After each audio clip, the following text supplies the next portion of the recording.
Please welcome Cristina Milizia.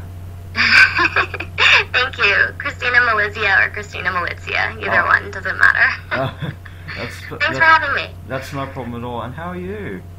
I'm wonderful. I just came back from a long vacation and just kind of catching up. First week back. So yeah, life is amazing. That's awesome. Nice to chat with you. So absolutely honored to chat with you as well. So on to the first question. How did you get started in acting? I started doing professional voiceover when I was 8 years old.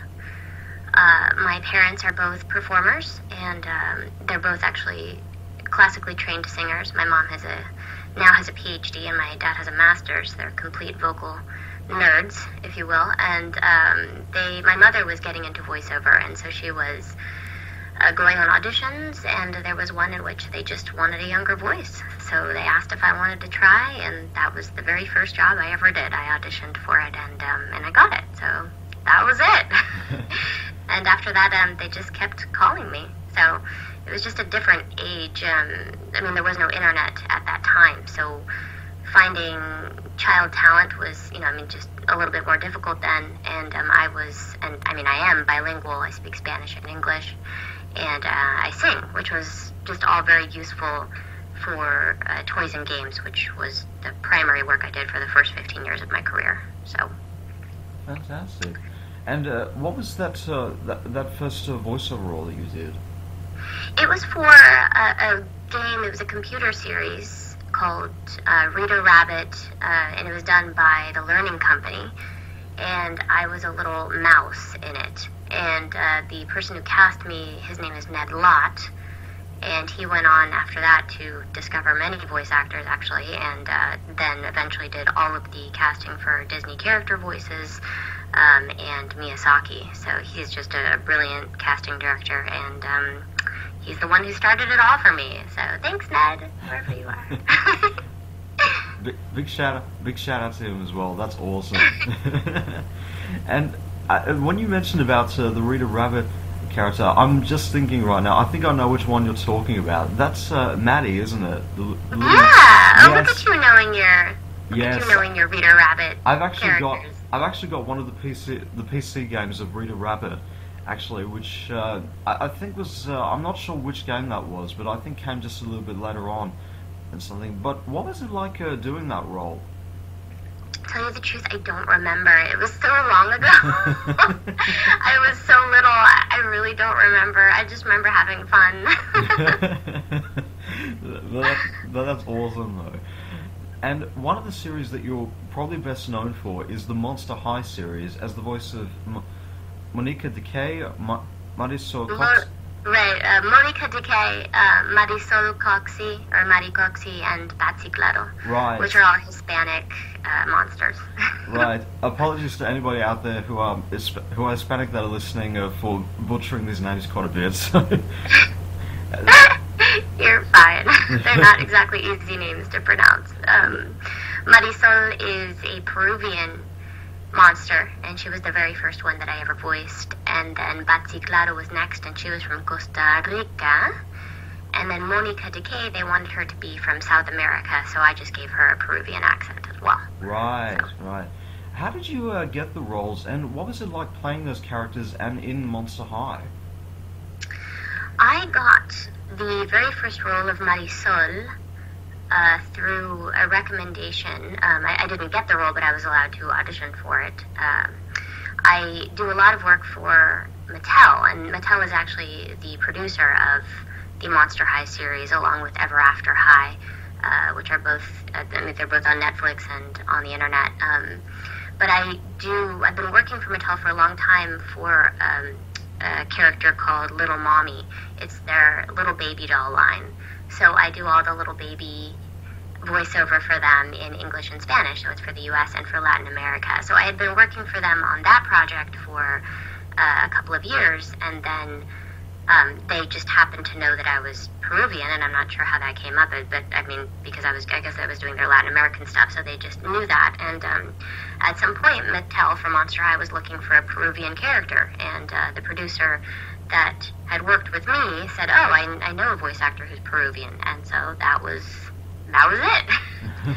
So that was just a lucky, just being in the right place at the right time and happening to know somebody connected to the project. So. Right, that's fantastic. And I was looking across through your animation reel on the characters that you voiced throughout your career and such, and on several of the characters you voiced in Monster High. You voiced across in like very different sorts of animation, with like computer animation to, of course, traditional hand-drawn animation in Monster High. Does that change the way you voice your characters? No, not at all. I mean, most of the time we have no idea what the animation looks like. So that usually comes much later. When you're doing animation, most of the time, I mean, if it's a full animation, like a movie, a feature film, or something to that effect, they film you while you are working so that they can then give that footage to the animators, and they will animate to your to watching you work so that they can match the lip movements, they can see your facial expressions, and so that's why there's a lot of animation out there where you will notice that there's a resemblance between the voice actor and the final character, because that process happens and it's a mutually creative process. So they don't do that for all animation sessions, but they do that for some, and it's a pretty cool process. But no, I never see the visuals at all. I might get like just a small picture, an image of what the character looks like, but that's it. I never see any of the animation beforehand. Right. And what was your favorite Monster High character to voice? Probably Monica Decay. But Marisol was a close second, just because it was such an exciting moment for me to get to represent my culture. I'm half Peruvian. My father is from Peru, from Trujillo, grown up in Lima. And it was exciting to represent a very Peruvian character, for the first time. I mean, I don't know of many Peruvian animation characters. I actually don't really know of any. I'm sure that there are some out there. But it was exciting to be able to just represent my culture. So Marisol was very special. But Monica Decay, she's not distinctly Peruvian in any way, but she was just fun for me because normally I play very cheerful or upbeat or sweet or cute characters. And so to get to be mean for the first time was really fun. Very cathartic. Fantastic. And was there what's like one voice actor that you've always wanted to work with in particular? Oh, gracious. I think my voiceover heroes are Tara Strong, Grey Griffin, Kari Wahlgren, Tress McNeil, or Tress McNeely, I'm never quite sure how to pronounce that, and Kate Higgins. And I've actually now had the good fortune to work with almost all of them, either directly or indirectly, which has just been a huge honor, except for Tress. I've never worked with Tress or met her. But I was very excited to get to meet Kate Higgins. She was on Monster High for a very long time as Frankie, and she's the voice of Barbie, so she's always been a huge hero for me. Same thing with Chris Anthony, who's the very original voice of Barbie, and was Barbie for many years. So I just, coming from the toy world, I absolutely just adore them both, and they're both just incredible talents. And then when it comes to animation, Kari Wahlgren is just brilliant, and just absolutely brilliant, as is Grey Griffin and Tara Strong. So those are my personal voiceover female superheroes. So. Right, that's fantastic. And talking about, of course, with Barbie, of course, with you having mentioned that you worked with Kate Higgins, and I believe the first voiceover character, at least the first voice actor I know of that did the voice of Barbie years ago was Kelly Sheridan. And other cartoons you've done, as mentioned before, was Marshmallow Woman from Barbie Dreamtopia. What was it like doing that? Oh, that was just fun. It was a really different part for me. Again, kind of a silly, goofy, older female. And that one, that again was just a really pleasant surprise to get to book and do, because I do so many kind of cute characters. And she was fun because she's very much an artiste, if you will, and coming from a performance background and meeting many, as my husband and I call them, artistes, meaning these people who are just very really into the work, and it's just in in a hilarious sort of way. I can't really describe it exactly what that's like, but just very into the artwork, very into that whole world of performance and art, and so yeah, she was just really fun. And that whole session was just a blast because there was just a lot of I did a lot of the background, just cheers and yells and walla as they call it. So those are always fun because I get to just improvise and be silly, and I love that. That's fantastic. And also get to work with, as you mentioned before, work with Kate Higgins, and also with several of your heroes on this several projects. So another big plus there. It's been absolutely just incredibly inspiring. It just always sets the bar higher for me, and I'm like, wow, okay, that's what I got to work on next, because they're all just so accomplished, and it just blows me away every time. So, and again, usually every once in a while I've been able to work with some of them in the same room, but sometimes it's just indirect, like they're on the same project than I am, but I don't actually get to see them in person, aside from maybe in the waiting room. But, just an honor to be alongside a lot of them. That's fantastic. Another character that you've voiced is Gabby in Shaboom. What was it like doing that? Gabby was really fun. She was really just more my typical stuff that I've done all my life, which is just kind of the cute, upbeat, enthusiastic, cheerful, spunky kind of character, young character. And that series was really fun because it was for, actually for, the Jewish community, teaching Jewish, religious and just, community values, cultural values. And I learned a lot about Jewish culture, so that was really cool. It's a really wholesome, just really, it has a lot of great lessons in it that are really applicable to, far beyond just, reaching the Jewish community. So I really enjoyed that project because I got to learn a lot. That's fantastic. That's amazing. And another series that you're also best known for is Lala the Koala in Doc McStuffins. How did you get the role, and what was it like playing that character and in the series? That character came very much from my background doing little baby voices, for Mattel, and I did little baby dolls for years before that for various companies, with no particular pattern to them, but just that very, very young, babyish, kind of baby talk read, that's where that came from. There was no particular anything that got me that role except that I auditioned for it, and I guess in a large pool of people, they selected me. So I was really excited because that was my very first Disney job, and there's just an incredible moment when the first time you're cast in something for Disney. It just feels like you've just, it's definitely a life dream when that happens. And so I think I ran around my house for 3 days just like screaming Disney. I was so excited.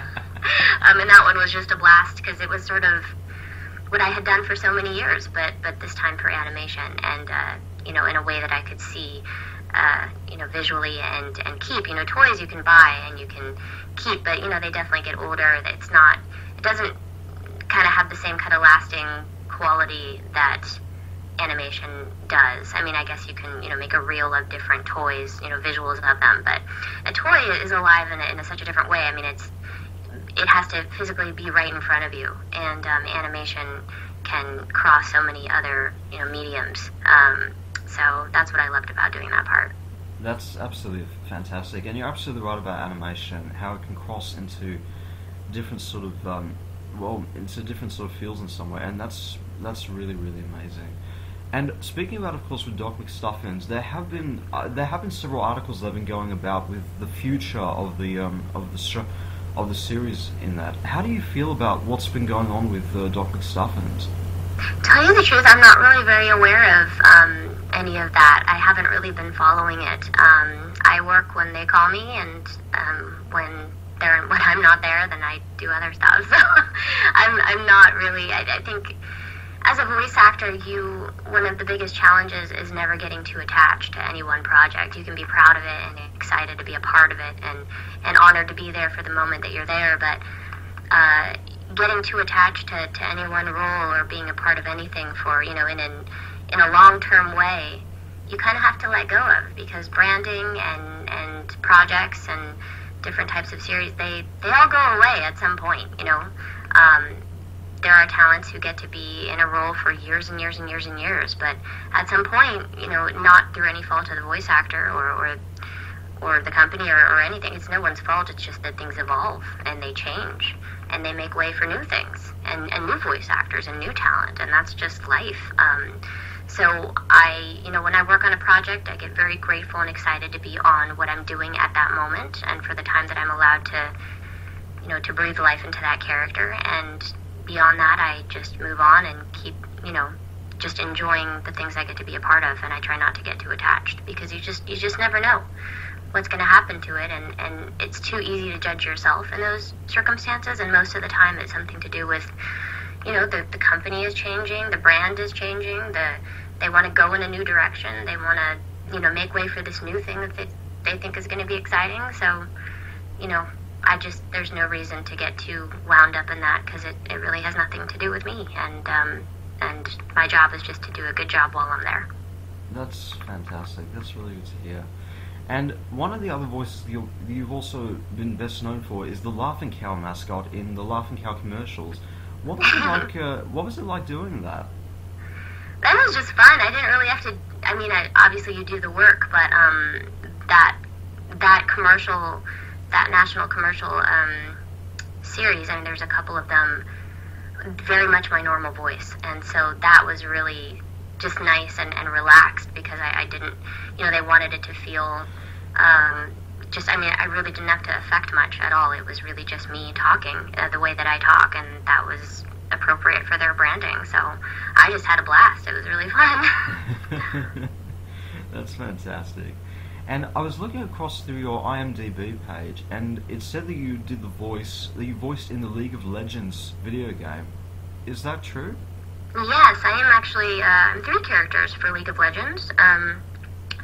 Annie, Amumu, and Nunu the Yeti Rider. Right. Annie was one of the first 2 characters, I believe, that ever came out. I think it was her and Rise, so very honored to be one of the very original characters. All 3 of those characters were voiced in the same session, and it was many, many years ago. It was really at the very start of League of Legends, and just totally pumped that it hasn't, gone on for so long, and that it's become what it is today as an e-sport. So that was just, you work on projects, and sometimes they disappear, and nothing comes of them, and then every once in a while something like that happens, and then you find out it's just everywhere, and it's so exciting. It's a wonderful game, and it's cool to watch people get so into it. I'm just happy to be a part of it. Right. And what was like your favorite character to voice in the League of Legends? Ooh, I love them all equally. I think Annie is a really fun one, just because I got to use that kind of cute little girl voice, but for, as an evil, not necessarily evil, but maybe more of a mischievous, kind of darker character. So that was a fun twist. Being able to use that in that context was really fun. I love Amumu especially because he's just so sad. And in the beginning when we did the casting, they just really didn't know if anybody was going to like him, or like if he was going to just be a totally weird character and people were just going to be like, ugh, what is this? So they were just very unsure about that at that moment when we did it. They're like, just, I don't know, just do whatever. And so there was a lot of creative freedom with that, as long as he was sad and lonely and kind of cute. And I just love that so many people really related to him and really care about him and feel a connection with him. So I'm just excited that he became something really special to people, since they weren't really sure how that was going to go. That's awesome. And as an actress, what was like the most challenging role for you to play? There have been a couple of roles where I've had to do an accent that's been very difficult. I had to learn an Ethiopian accent at one point, which was hard. Just this past year, I am on a project where I do an Armenian accent. Accents I'm very careful about. I always want to make sure that I'm representing the culture correctly, and so I put a lot of time and study into the accents and always work with a dialect coach because I want to do a good job. But those are definitely always the most challenging for me whenever I do an accent. So it's not any one particular job, it's more just those jobs definitely make me work harder. That's fantastic. And what's like one role or character you've always wanted to play, or ever wished that you played? Gosh, I always wanted to do like a mean character, and then with Monica Decay, I got to do it. So I've really got a chance to do everything I've always wanted to do. So anything beyond that, moving forward, is just bonus. That's fantastic. And across the characters that you voiced, what would you say was the one role that resonates with you the most, and you feel like you could relate to as a person?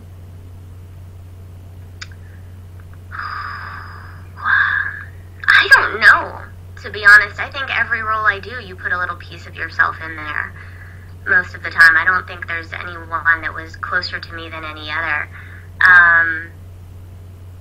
I think as an actor, you have to put some of yourself in there sometimes. You don't have to. And if you don't, and it's just purely acted, then that's always, really incredible as well. But I always put a little piece of myself into everything that I do. So I'm not sure if I feel necessarily closer personality-wise to any one character than another. Right. That's fantastic. And without spoilers, any other current or upcoming projects? I am currently working on an animated series with Nickelodeon, which I'm very excited about. I will not name any names or the name of the project, or even with any certainty that I will stay on there, because you just never know.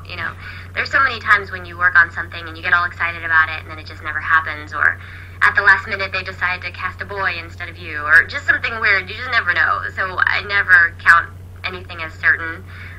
But I will say that I have had the good fortune to go play at Nickelodeon quite a bit this year, and it is such an amazing experience. No matter what becomes of it, it will be a tremendous learning experience and opportunity that I will always be grateful for, and that I got to be a part of. Fantastic. And final question, what do you think Lala the koala would say if she tasted Vegemite? What do you think she would say if she saw kangaroos? I think she'd sound, that's pretty, and they jump a lot, and I like it. I think she'd probably say something like that. I'm not warmed up, so I can't do her all the way right now, but I think she thinks everything's pretty, either scary or exciting. But she's got a good heart, So. That's fantastic. Christina, thank you so much. It's been an honor. My pleasure. Thank you for having me, and hi to everybody out there who loves animation. Thanks so much for supporting it and loving it as much as we do. That's no problem at all. And anyway, for the fans to know more about your work? You can just check out my website. It's CristinaMilizia.com. CristinaMilizia. You can usually find me with any kind of an internet search, and all my latest videos and projects are there, and I have a YouTube channel as well if you want to follow that. I always post all of my new commercials and any type of work up there for people to check out if they are interested. So that's absolutely fantastic. And anything else that you'd like to say to the fans out there listening? No, just thanks for listening, and thanks for having me today. This is really fun. That's absolutely no problem at all. Thank you so much. And guys, if you'd like to find out more about Christina's work, you can check out, as she said before, the links for her website, her YouTube channel, everything will be down below in the description. And don't forget to subscribe down below to HannaTalk, as well as my other YouTube channel, Simon Hanna Music, and follow me on both Facebook and Twitter. And thank you guys so much for listening. This is Simon, signing off. See ya. Bye. Bye-bye.